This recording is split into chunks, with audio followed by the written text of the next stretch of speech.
Name is Riley. I'm 28 years old, and my life was meticulously planned out in Austin, Texas.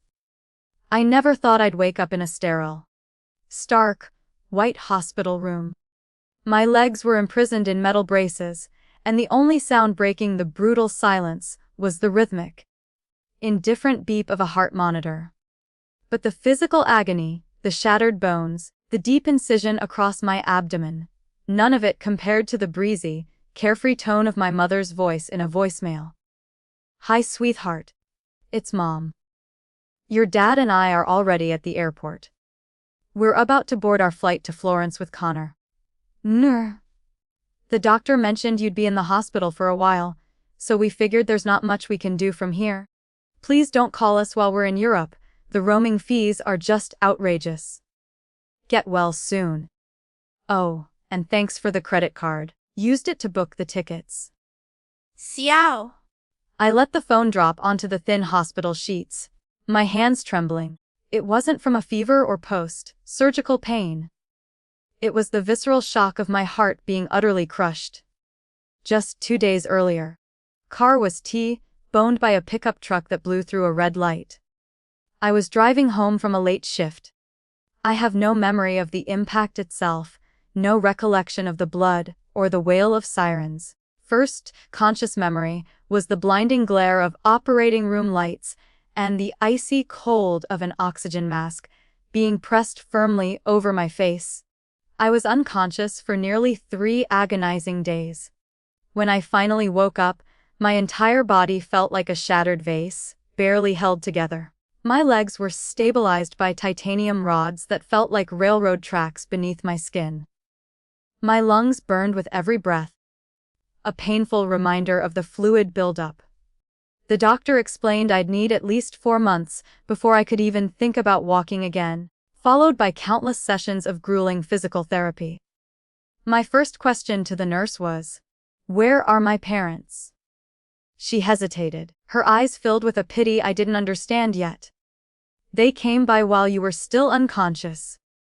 They hadn't left a message. Staff tried calling them, but couldn't get through. I tried calling them myself. 3 times. Each call went straight to voicemail. It wasn't until the next morning that my mother's message appeared. That short, weightless message that sliced through me like a razor blade. This whole family drama centered around one person, Connor. My younger brother had always been the fragile, precious one. He dropped out of college, struggled in every academic setting, and at 25 years old, still lived in our parents' basement, spending his days gaming and dreaming up businesses funded by the money I sent home every single month. And then there was me, software engineer, financially independent since I was 21, still funneling a significant portion of my salary back home to pay off their debts, their car, even my dad's golf club membership. And now, they were in Florence. I could picture them posing in front of the Duomo, sipping $100 glasses of red wine, all paid for with the credit card I had opened for them. Meanwhile, I was lying here, completely alone, without a single genuine phone call to check if I was even alive. The sound of their laughter in that voicemail twisted something deep in my stomach. My mother laughed. Connor laughed. And I just swallowed my tears, determined not to let the nurses see how profoundly broken I truly was. When Dr. Clara came in to check my vitals, the dam broke. I couldn't hold it in anymore. I began sobbing, my whole body shaking with a grief that was deeper than any physical pain. Whispered it like I was confessing a terrible crime. "They went to Italy. They left me here. Doctor." Clara put down my chart and sat on the edge of my bed. Her eyes, usually so professional, darkened with a raw disbelief. "I've been a doctor for nearly 18 years, she said quietly. "I've seen every kind of family. Some camp out in these hallways for weeks, some visit once and then vanish. But leaving for a European vacation right after their daughter nearly dies. I have never, ever seen that." A dry, bitter laugh escaped my lips. They said I'd be fine. Because there are nurses here. Because there was nothing else they could do. The air in the room grew thick and heavy. I no longer felt the ache in my legs. All I could feel was this immense weight on my chest, like my entire world was collapsing from the inside out. I had been betrayed, not by a random accident, but by the very people I was raised to call family. This was the ultimate toxic family story. From the outside, my family always looked perfect. My father, James Whittaker, was the respected principal of a public high school. My mother, Lorraine, ran a charming little flower shop, famous for her artistic wedding bouquets. They were a fixture at community events, always holding hands, smiling warmly at neighbors, and never missing a Sunday church service. I was the reliable daughter, the one who learned to cook dinner when mom was swamped with orders, the one who did her homework quietly while dad lectured other teachers over the phone during dinner. I was the one who learned to stay silent whenever Connor was so blatantly favored. I'll never forget my 16th birthday. Mom had promised to close the shop early and take me to my favorite restaurant. It was a huge deal. I sat on the sofa for over 2 hours, wearing a new dress, my anticipation slowly curdling into dread. Then, a blunt text arrived. "Sorry, sweetheart. Connor just got called into a last-minute scrimmage. Can't miss it." I ate instant noodles alone that night. The small birthday cake I'd ordered sat on the table, untouched. I knew if I didn't take care of it, no one would. Connor is 3 years older than me. He's tall, handsome, great at basketball, and terrible at literally everything else. He struggled through school, burned through girlfriends, and dropped out of college in his first year because the environment wasn't right. My parents always called him a free soul still finding his way. Meanwhile, earned a full STEM scholarship to Georgia Tech. I remember my mom saying, "Of course you did well, Rye. Your brother is the one I really worry about." My dad used to boast to neighbors about my job at a major tech company. He missed my graduation party. The excuse. Connor had lost his car keys, and Dad had to drive 3 hours to Houston to bring him a spare. I learned early on not to expect anything. No one showed up for my academic awards. No one picked me up after my wisdom tooth surgery. I got used to being the one behind the camera, taking photos at Connor's medal ceremonies, then scrolling through them alone in the quiet glow of my phone screen. After landing a job at a fintech company, I moved to Austin and handled everything myself. But every month, like clockwork, I sent at least $2,000 home. It covered their car payments, household expenses, house repairs, Dad's joint supplements, and of course, seed money for Connor's endless stream of failed startups. The first time I sent money, Mom called me, crying with gratitude. "No one has ever helped me like you, Rye. I'm so grateful." I believed her. But soon, those calls of gratitude turned into a list of demands. "The flower shop is slow this month. Connor needs a new camera for his live streaming. Your dad missed his golf tournament." I kept sending money, even created a color-coded Excel sheet to track it all: house, car, little brother, emergencies, a column labeled temporary, that never, ever disappeared. On a rare visit home, I saw a brand new 80-inch TV in the living room, complete with a surround sound system wired into the walls. Connor grinned at me. "See this? It's our new home theater. Your money really made it happen." I managed a crooked smile, my hand gripping the arm of the couch so tightly my knuckles turned white. That time, I was still using a second-hand laptop I had bought off Craigslist. I remember the night before the accident so clearly. I called them, and for the first time in my life, I tried to set a boundary. "I need to cut back," I said, my voice shaking slightly. "I'm trying to save up to buy a house. I can't keep sending this much money forever." My mother was silent for 3 long seconds, and then the tears started. My dad jumped in, his voice sharp and accusing. What kind of person are you? We raised you for over 20 years, and now that we're getting older, you turn your back on us. Connor didn't say a word. He just sent a shaking head emoji in the family group chat. I hung up the phone feeling empty, but also strangely relieved. I thought I had finally drawn a line in the sand. And then, just 2 weeks later, I was lying motionless in a hospital bed while they were raising wine glasses in front of the Florence Cathedral. Scrolled through the photos my mom had posted right before their flight. 3 plane tickets. Booked a month earlier. Had been planning this trip all along. I was always the last to know, the one left behind. A nurse, whose name tag read Riley, knocked gently on my door, carrying a tray with soup and juice. She looked at me and said slowly, "You don't get to choose where you're born, but you can choose where you belong." I didn't respond. I just stared out the window as the rain began to fall. And for the first time, I knew with absolute certainty that I could never go back to the place I once called home. Not anymore. Not after this relationship story had reached its toxic conclusion. I started sending money home when I was just 24, a year after being promoted to lead engineer at a fast, growing fintech startup. A 6-figure salary sounds like a lot, but to me, it was more of a tool to repay my parents than an opportunity to build my own life. At first, the reasons were clear. The first month helped them pay off a $12,000 loan they'd taken out to repair the roof after a storm. My mom cried over the phone, "If it weren't for you, I'd probably have to sell the flower shop." The next month covered their health insurance because Dad had taken early retirement. But after that, the temporary expenses became the norm. I don't remember exactly when the monthly transfers became an expectation.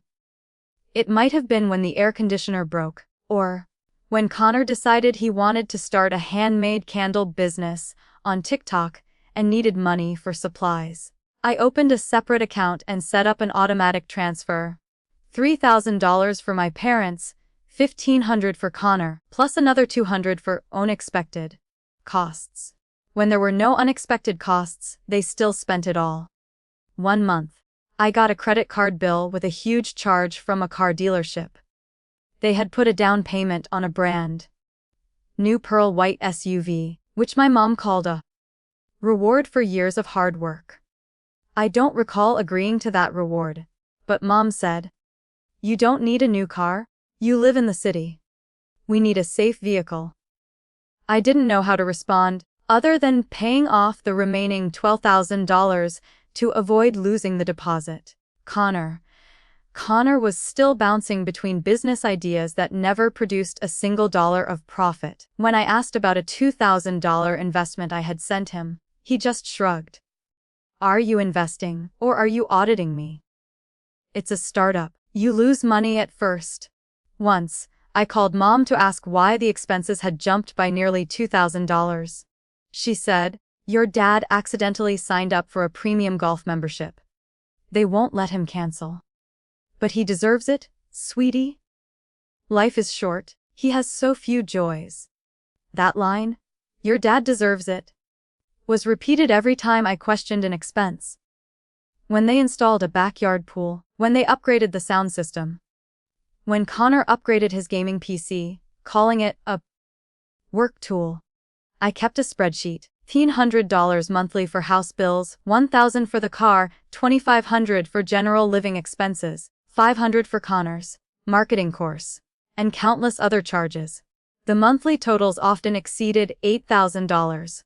1 month, it was $900–400. When I asked if we could pause some things so I could start saving for my own home, Mom sighed dramatically. "You know your dad has high blood pressure. Saying that might upset him." And Dad just texted, "If you don't want to help anymore, just say it. No need to make excuses." I was living in a rented apartment, barely 700 square feet. My fridge was almost always empty because I was too exhausted after work to cook. I declined every invitation from my coworkers, terrified that using my personal card might throw off the family budget. I showed the expense breakdown to my best friend, Skylar, during one of her visits. She looked at me bluntly and asked, "So, if you got seriously sick, what do you think they would do?" I let out a bitter laugh. "They'd worry. I mean, I'm still their daughter, right?" She didn't say anything. She just gently closed my laptop and looked at me with quiet, heavy eyes. That night, when I tried to set the boundary, confrontation was brutal. I walked into the house, my heart pounding. "I need to talk?" I said. My dad looked up from his newspaper. "What is it? Another emergency expense?" "No," I said, my voice trembling. "The opposite. I want to reduce the monthly support." The only sound was the crackling of oil in the skillet. "I can't keep sending $8,000 every month. I need to save for my own future. In 3 months, I'll cut it in half. After that, it will depend on actual needs." My mom turned around, her face a mask of betrayal. Then the tears came, right on cue. "You don't love us anymore, Riley." I swallowed the lump in my throat. "It's not that I don't love you, but..." "Then why?" She cut in. "When you were little, I skipped lunch to buy you a new gym outfit. Your dad drove 3 hours every week just to bring you home for the holidays. Now that you've made it, you want to liquidate your duty as a daughter." My dad finally spoke, his voice tight. "Let her speak, Lorraine." But he was gripping his coffee mug so hard his knuckles were white. Connor stood up, headphones still on. "You're the type who kicks down the ladder once you've climbed up." "Connor." I turned to him. "You don't do anything. You don't work. You don't study, you don't pay a single bill. I can't keep supporting you like a child." "I'm your brother," he shouted. "You once said family comes first. What now? Your money matters more than us." Dad stood up, his voice low and firm. "You live alone in a big city. High salary, no family, no kids. Why are you so worried about sending a little money back? Or are you planning to move into some luxury condo and cut ties with us completely?" "That's not it." I heard myself pleading. "I just want some financial safety. I'm exhausted."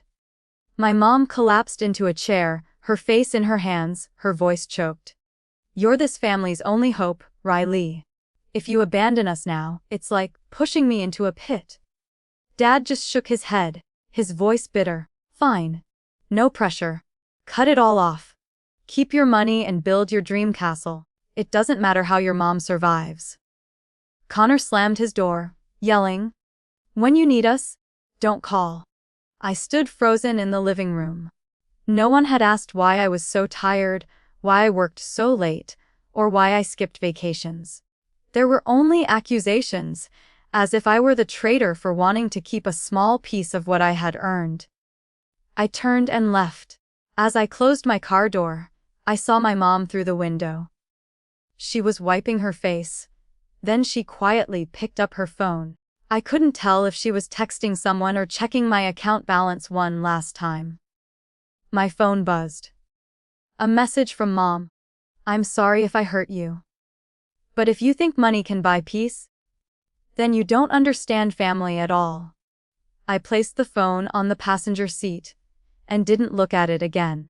That was the first night I started to seriously consider 2 words: cutting ties.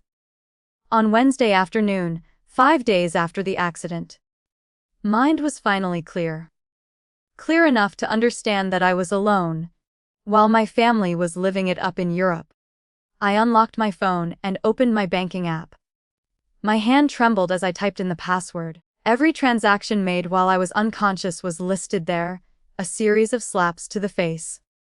June 11th, just 2 days after my accident, charge for $15,292 at Belia Travel Services. The note read, "Payment for 3-person Italy tour. Business class upgrade." While I was getting an emergency blood transfusion, they were finalizing luxury flight upgrades. It didn't stop there. $750 at a high-end fashion brand. $920 for Vespa rentals. $11.80 for a rooftop restaurant booking. No calls. No permission. I opened Facebook. I found a post from my mom. Shared with friends only. The three of them, smiling brightly in front of the Duomo, holding gelato cones. The caption read, "Well, deserved vacation after years of sacrifice. Gracie, Florence." Beneath it, a comment from Connor.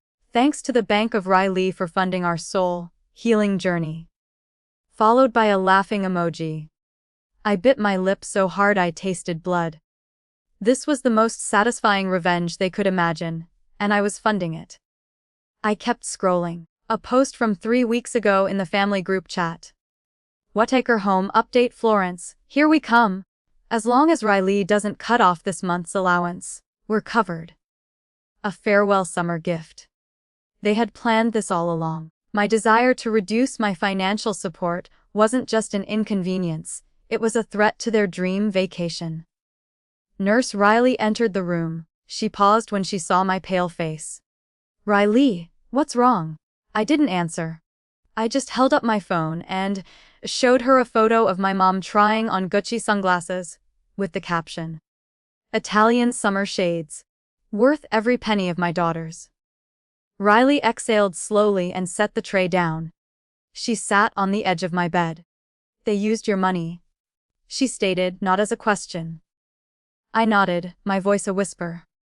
"I'm lying here with broken bones, internal bleeding, and doctors who aren't sure if I'll ever walk properly again. And they're out there enjoying pasta while I can't even get to the bathroom on my own." My voice cracked. Riley gently took my hand. She didn't say a word. I closed my eyes, but the tears came anyway. Not from pain, but from the complete collapse of everything I thought I knew. I was never a daughter to them.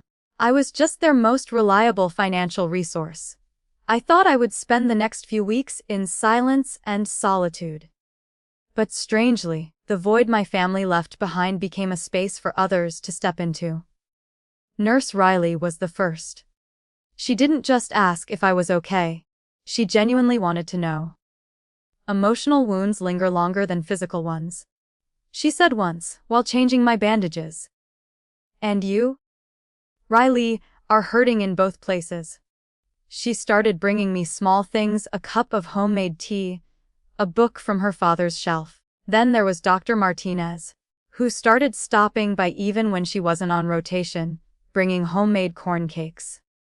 My roommate, Miss Eleanor, a 65-year-old recovering from a fall, would sit with me for hours, counting the seconds I could stand during my physical therapy. "Every step is a victory," she'd say. "No one gets to take that from you." Even Leroy, the janitor, would knock on my door every morning with a toothless grin and ask, "Did Riley win today?" A week later, Riley brought me a small card. On it, she had written, "Family isn't blood. Family is who stays when you fall apart." Beneath it were the handwritten names: Riley, Eleanor, Dr. Martinez, Leroy. I touched the card, and for the first time in days, my heartbeat felt steady. That night, I opened my phone. No messages from my family. But I no longer expected any. I understood now. I wasn't alone. Sometimes family is rebuilt from broken pieces, with the quiet kindness of strangers. At 4:00 in the morning, I woke up from a sharp pain in my hip. But this time, I didn't press the morphine button. I turned on the nightlight and opened my laptop. It was time to reclaim what was mine. This was going to be the perfect revenge. I called Ava, a financial advisor Riley had recommended. Her voice was sharp but empathetic. "First thing," she said, "we take back control of your financial system." "Who has access?" "My mom and Connor," I replied. "Do they have legal power of attorney?" "No. I just gave them my passwords." "Good," Ava said. "That means we can act immediately." Within 3 hours, we had shut down all my old bank accounts and opened 3 new ones with 2-factor authentication. I changed every single password. Next, the credit cards. I called the hotline, reported every fraudulent transaction from the past 45 days, and froze the cards. Will they be investigated? I asked. With the evidence you've provided, the bank may escalate this to civil authorities. The agent replied coolly. I then called every utility company, the internet provider, the auto insurance. Every service registered in my name, but serving their house. And cancelled each one. I called the car dealership, was financing 2 vehicles, an SUV for my dad and a sedan for Connor. Can you arrange a repossession? I asked. I'm the sole signer, I want to sever every tie. Each cancellation felt like cutting a cord, pulling me further from the shadow I had lived in. I wasn't done. I called the airline. 3 round-trip tickets from Florence to Dallas, business class. I cancelled them. The refund was sent to my new account. You're leaving them stranded, the customer service rep said softly. No, I replied. I'm letting them pay for themselves for the first time in their lives. That afternoon, Riley's brother Derek drove us to my parents' house. I sat in a wheelchair, holding a list of my personal items, my college savings book, my grandmother's necklace, my birth certificate, old photos. We took nothing that wasn't legally mine. On the fridge, I left a single post, note, sponsorship terminated. Please find alternative funding.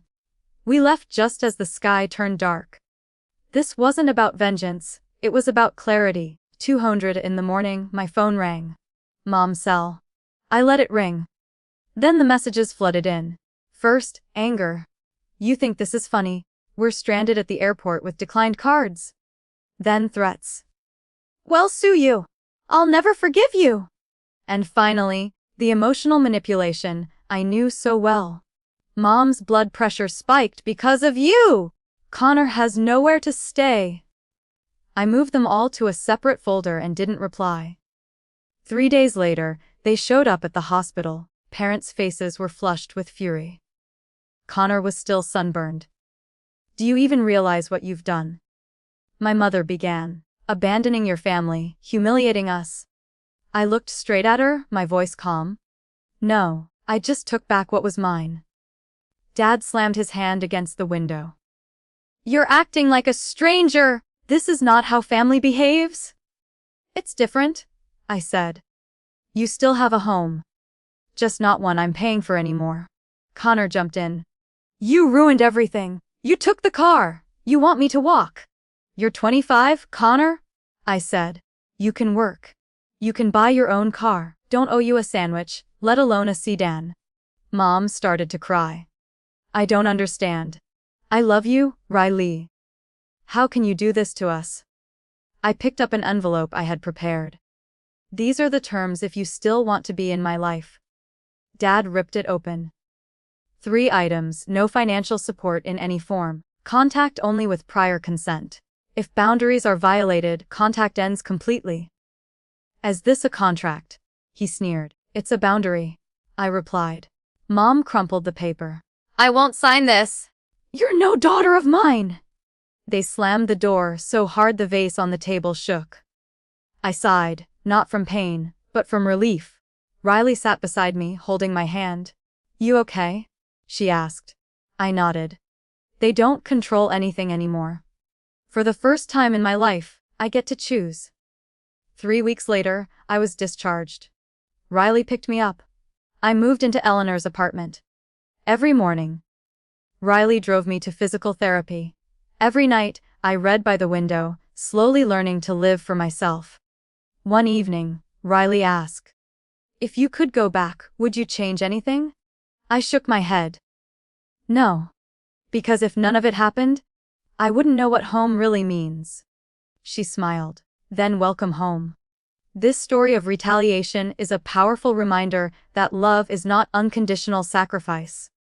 Sometimes, setting boundaries isn't betrayal, it's a courageous step toward healing. And sometimes, true family is found in the kindness of those we least expect. What do you think of Riley's choice? If you were in her shoes, what would you do? Share your thoughts in the comments, and don't forget to follow for more heartfelt stories about family and the long road to healing.